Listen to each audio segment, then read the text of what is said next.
Welcome to Silent Crime Case.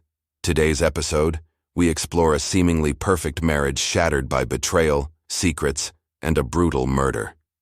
This is the story of Linda Marshall, a loving wife, and the devastating consequences of uncovering a secret that would destroy everything.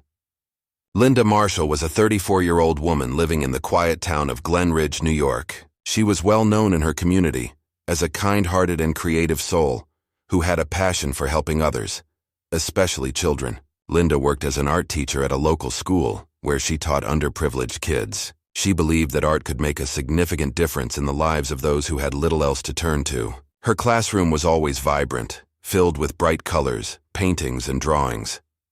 Linda was the kind of teacher who stayed late after school to help students finish projects or to simply listen if they needed someone to talk to. Her passion for art extended beyond the classroom, and she poured her heart into every aspect of her work. Linda lived in a modest but cozy home with her husband, David Marshall. The couple had been married for nearly 10 years and appeared to have a strong and happy marriage. They were often seen together at community events, such as the Glen Ridge Harvest Festival and the annual holiday parade. To their neighbors, Linda and David were the perfect couple. However, beneath the surface, Linda was grappling with more than anyone knew. In the weeks leading up to her death, Linda had been feeling increasingly stressed and anxious. She confided in a close friend that something felt off in her marriage, though she couldn't quite pinpoint what it was. Despite her concerns, Linda continued to dedicate herself to her work. She had recently begun planning a new art program for her students, which she hoped would launch in the fall. Linda was excited about the future, even talking about the possibility of starting a family, something she and David had been considering for some time. But Linda's dreams and plans would never come to fruition. She was unaware that her life was about to be tragically cut short, and that the secrets hidden for so long would soon come to light, changing everything. On the morning of May 12, 2018, the peaceful suburb of Glen Ridge was shaken by a horrifying discovery. At around 9:30 a.m., Sarah Collins, a close friend of Linda's, arrived at the Marshall home for their regular coffee date. Sarah and Linda had been friends for years, often spending time together chatting about life, work, and their mutual love for art. That morning, Sarah expected nothing more than a relaxing visit with her friend. But as she approached the house, something seemed off. The curtains were drawn, and the front door, usually open to let in the morning light, was tightly shut. When Sarah entered the living room, she was met with a scene that would haunt her forever. Linda was lying on the floor, her throat slit so deeply that her neck was nearly severed. Blood had pooled around her, staining the carpet a dark red. The sight was so shocking that Sarah froze, unable to comprehend what she was seeing. After a few moments, she snapped out of her shock and frantically dialed 911, her hands shaking so badly that she nearly dropped the phone. Sarah's voice was barely steady as she described what she had found. Her mind raced as she tried to make sense of what had happened. She couldn't believe that her friend, the kind and gentle Linda, had met such a violent end. The operator instructed Sarah to wait outside until the police arrived, which she did, standing on the front lawn, numb and in disbelief.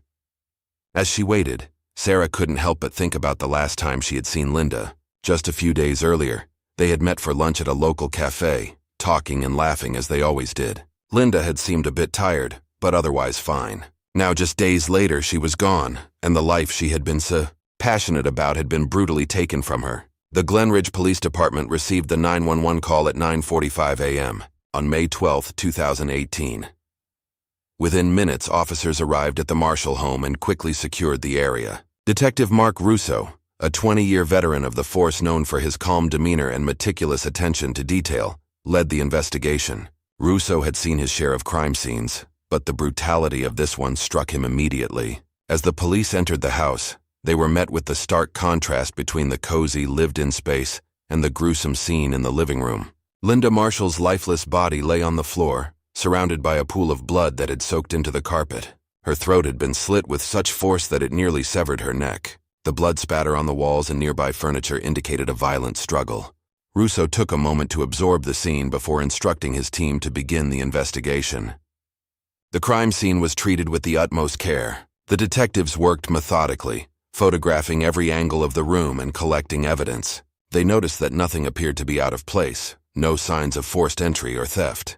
Linda's purse was still on the kitchen counter, her keys next to it and her phone on the coffee table untouched. This led Russo to believe that Linda had known her attacker and had not expected any danger. The murder weapon, a large kitchen knife, was found near Linda's body, covered in blood.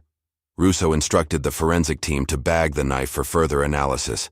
He also requested that they test the blood for fingerprints, hoping the killer might have left a trace. The team dusted for prints on every surface, carefully lifting samples to be sent to the lab. As they continued their search, Russo noticed a small, partially open box in the corner of the room. Inside were prescription pill bottles, one of which was empty. Russo found this odd, given that Linda was not known to be on any heavy medication. He made a note to follow up on the pills, suspecting they could be a clue to the killer's identity. The medical examiner, Dr. Elena Chang, arrived shortly after and began her examination of Linda's body. Dr. Chang, who had worked closely with Russo on previous cases, shared her preliminary findings. The deep, clean cut to the throat suggested a sharp, heavy blade and a strong hand. Dr. Chang estimated that Linda had been dead for several hours, likely since the early hours of the morning. By the time the sun began to set, the police had gathered all the evidence they could find. The once warm and inviting home now felt cold and empty, marked by the traces of a life abruptly ended. Russo knew this was just the beginning. The next step was to unravel the mystery of who could have committed such a heinous act and why. David Marshall, Linda's husband, was the first person the police investigated. At 38 years old, David was a well-known accountant in Glenridge. He was respected for his precision with numbers and was described by colleagues as dependable but quiet. David had a routine life: early mornings, long hours at the office, and weekend golf outings with his best friend Eric Palmer. On the surface, he seemed like a devoted husband, but Detective Russo sensed there was more to his story. When police first questioned David, he appeared distraught, claiming to be devastated by his wife's death. He told officers that he had been out of the house the previous night, visiting his elderly mother in a nearby town. His alibi seemed solid at first, as his mother and a neighbor both confirmed that David had been there until late in the evening. However, Russo wasn't entirely convinced. There was something off about David's behavior. He wasn't just grieving, he seemed nervous, almost as if he were hiding something. As the interview continued, David's demeanor shifted. When Russo began asking about his relationship with Linda, David grew defensive. He insisted that their marriage was strong, despite the usual ups and downs. But when pressed about his whereabouts during the early morning hours of May 12th, David hesitated. He stammered slightly before repeating that he had been at his mother's house. Russo noted this hesitation, suspecting that David wasn't telling the truth. The investigation took a turn when the police discovered David's addiction to opioids. A search of the Marshall home uncovered several empty pill bottles hidden in David's closet. The pills were prescribed under different names, raising suspicion that David had been illegally obtaining them. When confronted with this evidence, David initially denied any wrongdoing, but eventually he broke down and admitted to the addiction. He claimed that he had been struggling for years and that Linda didn't know about it. David's addiction raised red flags for the investigators. They began to wonder if it was connected to Linda's murder. Could David's drug habit have driven him to kill his wife, either in a moment of rage or to cover up his secret? Russo asked David if he had ever gotten violent with Linda, but David vehemently denied it, insisting that he loved her and would never hurt her. The investigation took a turn when the police discovered David's addiction to opioids. A search of the Marshall home uncovered several empty pill bottles hidden in David's closet. The pills were prescribed under different names, raising suspicion that David had been illegally obtaining them. When confronted with this evidence, David initially denied any wrongdoing, but eventually he broke down and admitted to the addiction. He claimed that he had been struggling for years and that Linda didn't know about it. David's addiction raised red flags for the investigators. They began to wonder if it was connected to Linda's murder. Could David's drug habit have driven him to kill his wife, either in a moment of rage or to cover up his secret? Russo asked David if he had ever gotten violent with Linda, but David vehemently denied it, insisting that he loved her and would never hurt her. Despite David's denials, Russo remained suspicious. The discovery of the opioids, combined with David's inconsistent answers, suggested there was more to his story. The police decided to keep a close eye on David as they continued to piece together the events leading up to Linda's death. They needed more evidence before they could make an arrest, but David was now firmly in their sights. Eric Palmer, David's best friend and a well-known lawyer in Glenridge, was the second person the police focused on. Eric, 49, had a reputation for being charismatic and outgoing, often the life of the party at local gatherings. He and David had been friends since college, and their bond seemed unbreakable. They were known for their regular weekend golf outings, which they often talked about at the local pub, where they were regulars. But as Detective Russo dug deeper into Eric's life, he uncovered a shocking secret. The police brought Eric in for questioning at the station. He appeared calm and cooperative, even joking with the officers as they began the interview. Eric expressed disbelief at Linda's murder, claiming he couldn't imagine why anyone would want to harm her. He described her as a sweet, kind woman who was always supportive of David. But as the questioning continued, Russo noticed a shift in Eric's demeanor. When asked about his relationship with David, Eric became more guarded, carefully choosing his words. Russo pressed Eric about the golf outings he and David frequently took. Eric insisted that they were just regular trips, nothing more than a chance to relax and unwind. But when Russo mentioned the possibility of something more going on during these trips, Eric's composure faltered. He hesitated before admitting that he and David had been involved in a sexual relationship for several years. They had kept it hidden from everyone, including their wives, fearing the consequences if it ever came to light. Eric's confession was a bombshell for the investigators. It provided a possible motive for Linda's murder, had she discovered the affair and threatened to expose them. Eric insisted that Linda had no idea about the relationship and that David would never have harmed her. He claimed that their relationship was based on love and that David was deeply troubled by the murder. Despite Eric's calm demeanor, Russo wasn't convinced. The affair added a new layer of complexity to the case, and Russo suspected that Eric might be hiding more. The police decided to dig deeper into Eric's background, checking his alibi for the night of the murder, and looking into his phone records to see if there were any suspicious communications between him and David. Eric's charm and confidence couldn't erase the fact that he was now a key suspect in Linda's murder, and Russo knew they needed to keep a close watch on him. The third person under scrutiny was Jessica Palmer, Eric's wife and a close friend of Linda's. At 45, Jessica was a dedicated teacher at a school for economically disadvantaged children, known for her kind heart and tireless efforts to support her students. She and Linda had shared many conversations about their work and their lives, often meeting for coffee at the local cafe. Jessica was devastated by Linda's death, and at first glance she seemed an unlikely suspect. However, as the investigation continued, the police uncovered information that made them reconsider. Jessica was brought in for questioning the day after Eric's confession. She appeared composed but visibly saddened, her voice shaking slightly as she spoke about Linda. Jessica described Linda as a dear friend, someone she could always rely on. She insisted that she had no idea who would want to harm her. But when Detective Russo began asking about her marriage, Jessica's demeanor changed. She became more guarded, her answers shorter and less forthcoming. Russo pressed Jessica about her knowledge of Eric and David's sexual relationship. To the surprise of the investigators, Jessica admitted that she had known about the affair for some time. She explained that she had discovered them together about a year earlier, coming home early from a friend's wedding to find them curled up together in her bed. Jessica said she was shocked at first, but decided against confronting Eric. She explained that she had chosen to accept it, saying, "Different strokes for different folks," and had decided not to interfere. This revelation cast Jessica in a new light. If she had known about the affair, could she have been motivated by jealousy or anger? Russo asked if she had ever discussed the relationship with Linda, but Jessica insisted that she had kept it to herself, not wanting to hurt her friend. She claimed that she had made peace with the situation and had no reason to harm Linda. Despite Jessica's calm explanation, the police couldn't ignore the possibility that her knowledge of the affair might have led to resentment. They decided to look deeper into her actions leading up to the murder. Jessica's phone records and her whereabouts on the night of May 11th were closely examined. Although Jessica maintained her innocence, the investigators couldn't shake the feeling that there was more to her story. As the pieces of the puzzle slowly came together, Jessica remained a person of interest. Her connection to both Linda and the affair made her involvement in the case impossible to ignore. The police knew that they needed to keep pressing, hoping to uncover the truth about what really happened that night. On the morning of May 16, 2018, the investigation took a critical turn. It was a warm summer day in Glenridge, with the temperature already climbing into the 80s by mid-morning. Detective Russo and his team were continuing their work at the Marshall home, determined to find any overlooked clues. As the sun beat down on the quiet suburban neighborhood, Russo received a call from the forensic lab that would shift the direction of the case. The lab had completed an in-depth analysis of the blood found on the kitchen knife at the crime scene.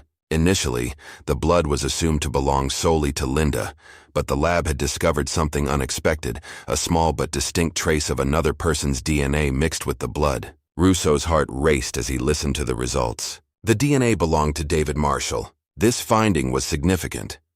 It suggested that David had been much closer to the crime than he had initially claimed. The presence of his DNA on the murder weapon raised serious questions about his involvement. Russo immediately contacted David's lawyer to arrange a follow-up interview, but David had gone into hiding, fueling the police's suspicions even further. Later that day, the police received another crucial piece of evidence. A neighbor, who had been out of town during the initial investigation, came forward with new information. The neighbor recalled seeing David's car parked outside the Marshall home at around 2 a.m. on the night of the murder. This directly contradicted David's earlier alibi that he had spent the night at his mother's house. With this new timeline in mind, Russo revisited the security footage from nearby homes. After hours of reviewing tapes, the team finally caught a glimpse of David's car driving down the street at 1:45 a.m., just minutes before the neighbor spotted it parked at the house. This new evidence placed David at the scene of the crime during the critical hours when Linda was murdered. Russo and his team felt a growing sense of urgency. The evidence was mounting against David, but they knew they needed more to secure an arrest. They focused on tracking David's movements after the crime, using his cell phone records to trace his location. The data showed that he had driven to a remote area outside of Glenridge, where he stayed for several hours before returning home later that morning. This new evidence gave the police a much clearer picture of what had happened that night. David's DNA on the knife, the neighbor's testimony, and the security footage all pointed to him being involved in Linda's death. The investigation was now centered on finding David and bringing him in for questioning. Hey, chilling case solvers! Interested in more real-life murder mysteries? Be sure to like and subscribe to our channel. Have any thoughts about this case or a case of your own you'd like us to investigate? Leave us a comment. Stay safe, chilling case solvers. On the evening of May 18, 2018, the Glenridge police were closing in on their prime suspect, David Marshall. The mounting evidence, including his DNA on the murder weapon and the neighbor's testimony placing him at the scene, made it clear that David was involved in his wife Linda's brutal murder. As the sun began to set, Detective Russo and his team prepared for the next step: David's arrest. David, a 38-year-old accountant, had always been seen as a quiet and dependable man, but behind his reserved exterior, he harbored dark secrets that were about to unravel. David had been having a secret love affair with his best friend Eric Palmer for years. When Linda accidentally discovered the affair, she threatened to divorce him. David, fearing the consequences, snapped. In a moment of panic and rage, he brutally slit her throat, leaving her to die in their home. To cover up his crime, David attempted to bribe the medical examiner, who was also his drug dealer, to falsely rule Linda's death as natural due to a pre-existing medical condition. However, the police, armed with an arrest warrant, arrived at David's mother's house where he had been hiding. It was around 7 p.m., and the neighborhood was quiet as the officers approached the door. David, sensing that his time was up, tried to flee through the back, but the police had anticipated this and quickly apprehended him. David was handcuffed and led to a squad car, his face a mix of shock and resignation. He didn't resist. It was as if he knew the inevitable had finally caught up with him. Back at the station, David was formally charged with the murder of his wife, Linda Marshall. The news of his arrest sent shockwaves through the Glenridge community, especially among Linda's family and friends. They had known David as a devoted husband, but the revelation of his affair and the brutal nature of the crime left them in disbelief. Linda's family, devastated by the loss and betrayal, expressed a mix of relief and sorrow. They were relieved that justice was being served, but the pain of losing Linda in such a horrific way was overwhelming. David's arrest also deeply affected Eric and Jessica Palmer. Eric was in shock, unable to believe that his secret relationship had led to such a tragedy. Jessica, who had urged David to confess, was heartbroken but stood by her husband, believing that he had never intended for things to end this way. As David was processed and led to his cell, Russo knew the case was far from over. The trial would be the next battle, and it was clear that this story was far from its conclusion. David Marshall's trial began in January 2019, drawing significant attention from the local community and media. The courtroom was packed with reporters and onlookers, all eager to see how the case would unfold. The prosecution, led by District Attorney Laura Menendez, was determined to secure a conviction. Menendez, known for her fierce dedication to justice, had built a strong case against David. She argued that David had committed premeditated murder, driven by fear and desperation after Linda discovered his affair with Eric Palmer. Menendez painted a picture of a man who would stop at nothing to keep his secret life hidden, even if it meant killing his wife. The defense, led by David's attorney, Robert Klein, took a different approach. Klein, a seasoned lawyer with a reputation for taking on challenging cases, argued that David's actions were not premeditated, but the result of a momentary lapse in judgment. Klein claimed that David had acted in a fit of rage and panic, not with the intent to kill. He pointed to David's clean criminal record and his role as a devoted husband, suggesting that this crime was out of character and not deserving of a harsh sentence. Throughout the trial, Linda's family sat in the front row, their emotions visible as they listened to the testimony. Her mother, Mary, often wept quietly, while her father, John, stared straight ahead, his face a mask of grief. They had lost a daughter, and now they were witnessing the man who had taken her from them try to avoid full responsibility for his actions. The jury deliberated for 3 days before reaching a verdict on February 10, 2019. They found David Marshall guilty of second-degree murder. The courtroom was silent as the verdict was read, the weight of the decision hanging heavy in the air. Menendez, satisfied with the outcome, believed that justice had been served, although she had hoped for a first-degree conviction. During the sentencing, David was given 25 years to life in prison. The sentence was met with mixed reactions. Linda's family felt that it was not enough, believing that David should have received a harsher punishment for the brutal way he had taken Linda's life. Eric Palmer, who had attended every day of the trial, looked devastated, knowing that their affair had led to such a tragic end. Jessica, who had urged David to confess, remained by her husband's side, but the toll of the trial and the sentencing was clear on her face. As David was led away, the courtroom slowly emptied, leaving behind the echoes of a trial that had torn apart families and shaken a community. After David Marshall's conviction, life changed dramatically for everyone involved. Linda's family tried to rebuild their lives, but the pain of losing her in such a violent way left a permanent scar. Her parents found solace in the support of friends and the community, but the loss of their daughter was a burden they would carry forever. They started a foundation in Linda's name aimed at helping survivors of domestic violence, hoping to prevent others from suffering the same fate. Eric Palmer's life was also deeply affected. The affair that had once been his secret became public knowledge, and he faced harsh judgment from the community. Eric, once a well-respected lay, Detective Mark Russo, who had led the investigation, continued his work with the Glen Ridge Police Department. The Marshall case had been one of the most challenging of his career, and while he was proud of bringing David to justice, the brutality of the crime and the pain it caused the families involved stayed with him. Russo became more vocal about the importance of mental health support for law enforcement officers, recognizing the toll that such cases could take on those tasked with solving them. David Marshall, now serving his sentence in a state prison, adjusted to life behind bars. He spent much of his time in isolation, reflecting on the choices that had led him there. David was a model prisoner, but the weight of his actions hung heavy on him. He occasionally received letters from Jessica, who continued to check in on him, but he had little contact with the outside world. His life, once marked by a stable career and a seemingly happy marriage, was now defined by the walls of his cell and the knowledge that he had destroyed not only his life, but the lives of those around him. Hey, chilling case solvers! Interested in more real-life murder mysteries? Be sure to like and subscribe to our channel. Have any thoughts about this case or a case of your own you'd like us to investigate? Leave us a comment. Stay safe, chilling case solvers.